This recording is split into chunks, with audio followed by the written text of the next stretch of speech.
Why hello there, I'm Mapledungeons, and today we're going to be going through a basic overview of the Engineer class in sPVP. Just go through the weapons, the skills, and a little bit about how to use them and how the Engineer can be viable and how he can be played in a tournament environment. Now, the Engineer has a very limited set of weapons he can choose from, and there's a good reason for that, which I'll get to in a few seconds, but right now I'm equipping this shotgun, this rifle, which will give me the basic shot, which is just a long-range damaging shot, and then a net shot, which will immobilize enemies, which can obviously be used in all kinds of different ways, and is very useful because stun breakers are a very important thing to get out of a lot of things, but they will never work on immobilize, and people have to pack condition removal in order to get rid of immobilize. The third shot is actually a close range shot in the way that you can actually shoot it from a little bit far, but in order to do more damage with it, you need to get close to your enemy and then fire it. And if you do that, it will put on some nice bleeds and do a lot of damage. And then the final two are really mainly to give this weapon a lot of mobility options. This will actually knock back your enemy, yourself, and then it will cure, immobilize, cripple, and the chilled effect. It'll knock you back as well. And then the jump shot, which will actually put vulnerability on enemies and damage people where you are and where you land, but is also obviously good to move around. The second weapon you can use is a one-hand weapon, and is the only other main hand weapon that you can use. It is a pistol. The pistol basically just has a bunch of conditions. It has bleeding, poison, and blindness, as well as confusion on the 3. And then you have two options for your offhand if you're using the pistol, which is another pistol, which will give you more condition, more burning, as well as an immobilize and a cripple. Or you could use a shield, which gives you projectile blocking, which will be released to do some damage and knock back, and then a shield that will stun if someone hits you, and if no one hits you, then it will daze. So the real reason why there's only a very limited amount of options when it comes to weapons for the Engineer is because they actually have multiple weapon sets that they can switch into if necessary in order to gain new weapons. So this is, for example, the grenade set. I'll get into what this does in a second, but before I go into all the utility skills, I just want to mention what the Engineer's really unique ability is. And it's that every single utility skill has a separate special ability that's linked to it, which is completely different from that skill. So for example, this heal medkit will put me into this kit, which will be able to drop different healing abilities here, but I can also use its tool belt ability, which is to bandage myself and give myself a nice heal. The grenade kit will do that grenades, but it will also throw grenades at once if you use the tool kit. And then, for example, the Exceler B will give yourself this effect, but you can also use it on an area and give it to allies. Then there is... Actually, let's just get into the utility abilities themselves. So for a heal, you have three options. You have this medkit, which I already was in for a second there, which has some healing, some condition removal, and some fury as well as swiftness for more offensive capabilities. So this can be either used on yourself to survive, or it can be used to help out your team. There is then the healing turret, which will obviously, as it says, do all kinds of healing and give regeneration to your allies.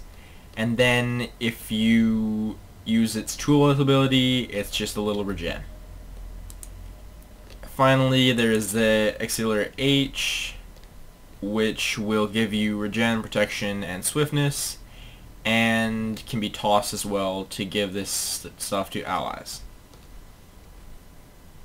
Now, to look at some tool options, you have this auxiliary gun, which will shoot some conditions as well as buffs to your allies, and then just cause some good chaos. You get some good support for your allies and spread the damage on your enemies. There's then the toolkit here, which is vulnerability, some more conditions and crippling, some confusion, a block here for defense, as well as a pull. So with the cripple here, as well as the pull, this could easily be used as more of a something to keep a target on you and to make sure they don't just run away from your team. So I could see this being quite useful in some situations. The actual ability on this is to throw a wrench that will return to you, so it's just some basic damage, like so. The one for the auxiliary gun that I forgot to mention is regeneration, so that's going to be useful depending on what you want out of your abilities. The flamethrower is probably more of the more fun options here. We have a flame jet, we have a knockback here, we have more burning here with a wall of flame, and then an actual blind, which will blind nearby foes. But it's obviously just insanely fun to blast people in the face with fire. So I can see this being useful for a condition build, as well as possibly a knockback build. And then we have the grenade kit, as well as the bomb kit. The grenade kit contains 5 grenades, which will do multiple things, such as some basic damage, some bleeding, blindness, chilled effect, as well as poison. Grenade here can be extremely useful because it has some nice condition damage, as well as chilled and blind. Chilled is one of the most effective conditions in the game and can be extremely useful. The bomb kit, instead of actually throwing the grenades like the grenade kit would do, the bomb kit just allows you to place them on the ground and they will blow up a couple seconds later. The bombs will do similar things: confusion, blindness, burning, and then an immobilize and cripple. So the real option between the grenades and the bomb here is choosing between that freezing and between this immobilize and cripple, which is useful in different ways. Next up, we have 5 different elixirs that can be used for various things. The auxiliary B is more of a defensive thing and can be used for swiftness as well as retaliation, fury, and might. It can also be thrown to give this to your teammates. And then we have elixir S, which will both break a stun and make you evade attacks for 3 turns.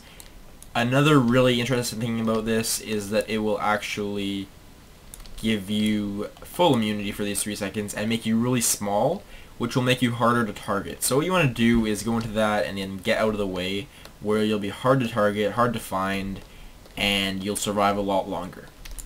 You can actually not throw this and give yourself the same effect because it's just too powerful to give to your allies as well. So what this will do if you toss it, it'll actually give you a random effect between stability or stealth. You see here it gives stability and sometimes it'll give stealth. Both of them are very useful for getting stomps off, as well as just being generally useful to pop in a team fight. The Elixir U right here just gives you quickness. This can obviously be very useful because it's 5 full seconds of quickness and you can put out a lot of damage, but on the other hand it gives you both haste, frenzy, and quickening zephyr, which means you'll die extremely fast. This is a very hard decision to be able to take this thing because it makes you extremely weak. You could take it if you have other teammates that can support you and that you know that can revive you for sure. So it's something of a risk. You can decide to throw it, but it will not do the same effect. It will give you a random spell at the target location, such as this spell. Very interesting, and it gives us invisibility in this case, which is quite useful. The other elixirs that we can look at is the Elixir C, which will convert all conditions into boons. So it's something you might want to spec into if you see the enemy team has a bunch of condition players, etc. And then the final condition is that Elixir R will recover from stuns and refill your endurance. I'd say generally if you're looking for just one stun breaker that's going to be an Elixir, I would go into S, just because it gives you that full immunity, which is extremely powerful, although Elixir R can be useful to give you those 2 extra dodges as well. If you throw it, it will cure conditions, and it will actually revive allies, so that is pretty important. Although it will not revive them immediately, it will revive them over time, so hopefully that will work out for you. The next set of engineer utilities are turrets. Turrets are something that you can place down and then make explode on will, but if they're up, they will shoot the enemy. So what we have is a rifle turret, which will, on no interaction, just shoot enemies, and then when you make it explode, it will give a bleed. We have a flame turret, which will burn and then blind on activate. We have a thumper turret, which will basically just straight up do damage and stay alive longer than other turrets, and then it will knock back. So very useful for that knockback. We then have a rocket turret as well as a net turret. The rocket turret will burn and then knock down on activate, and the net turret will shoot nets, immobilize, and then stun on activate. Again, very good utility here. What these do are just basic attacks that really relate to what they are on their special activates. This one is just detonating it, and this here will just do a little damage. Here we'll have a rocket that shoots out. It's really very basic depending on what turret you have. Finally, we have a few basic utility skills that happen to be called gadgets. We have a stun breaker here that will cure, immobilize, cripple, and shield, as well as knock you back pretty far and keep you down for a couple seconds. What this means is that it's really not that great for combat, but it's something you might want to spec into if you're roaming and need to get out of a fight to get to another point, because it will take all those conditions that would keep you in the fight away from you and then launch you back out of the fight. We have a personal battering ram, which is very good if you're going for a knockback build, and that's about it. Although here, if we look into the tool belt ability for it, it gives us a cripple. The rocket boots, by the way, give a little bleed if you activate its tool belt ability. We then have the slick shoes, which will knock down anyone behind you. It'll also blind them if you're underwater, but you're not going to be going underwater much in a tournament. And then finally we have a little mine that can be thrown and then detonated as such. And that's about it for the utility skills. That utility skill will, by the way, plant 5 mines around yourself if activated like so, and is again probably useful mainly for point defense.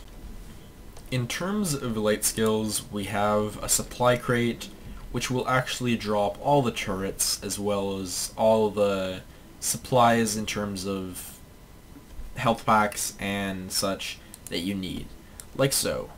We have all these turrets activated as well as a bunch of healing packs that I could run through and give myself about half a health bar. The other light skills, which I cannot demonstrate right now, is the Elixir X, which will turn you into some kind of random giant thing and be useful.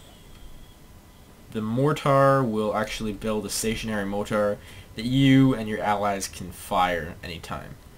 I'd say this probably has some limited use, as well as Elixir X being used occasionally, but the majority of the time I'd say I'm probably going to see this being used because it's so useful. It has that stun on it too, and it has all the health and all the turrets, so even if you're not going for a turret build at all, you can still use those turrets occasionally.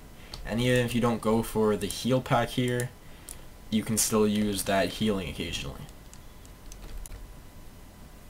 Now, as for what the engineer can be very useful for inside a tournament setting, I can see a few different builds being extremely good, even though I haven't looked too much into the heavy theory crafting of the class, because I prefer to learn stuff myself.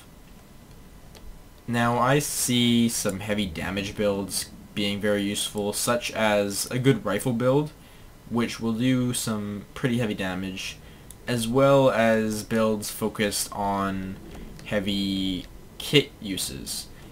And I see the grenades being able to do a lot of damage, and the flamethrower might have some potential, but I'll have to look into that further. What I do see in terms of defensive builds is more point defense and knockback. This class seems to have a lot more knockback even in the Guardian, and that's saying a lot. It has so much knockback and could probably hold a point off against any class, so I'm going to be looking into making a good build for doing that, for just holding onto a point and getting everyone off it. In terms of mobility, this class basically is good because of one little skill. Let me find this skill here. Not skill, trait. Gain swiftness for 5 seconds whenever you equip a kit. This is activated whenever you equip any kind of kit, whether it be flamethrower or anything, but even if you're not running any offensive kits, you can use this with a medkit in order to gain pretty much permanent swiftness. You just keep on equipping that kit whenever it runs out, and you can get between any point without ever running out of swiftness anytime. Like so. There's a bunch of other abilities that give swiftness too, like this special ability would make you run at double speed, but pretty much all you need is this nice medkit if you want to be a good roamer. And with that said, I really like the engineer class so far. It seems to be very versatile and very interesting, so I'm going to stick to this. In the next few days, I'm going to be looking into making some nice builds. I'm probably going to look into copying some for a while and then trying to make my own thing that I think fits my personal playstyle. I'll work on doing a couple good offensive builds and something good for that knockback like I mentioned. Thank you so much for watching, guys. I've been Mapledungeons. If you'd like to see more content like this in the future, you can subscribe to the channel and let me know. If not, let me know too. I like to know if I suck. That's all for now. I'll see you next time.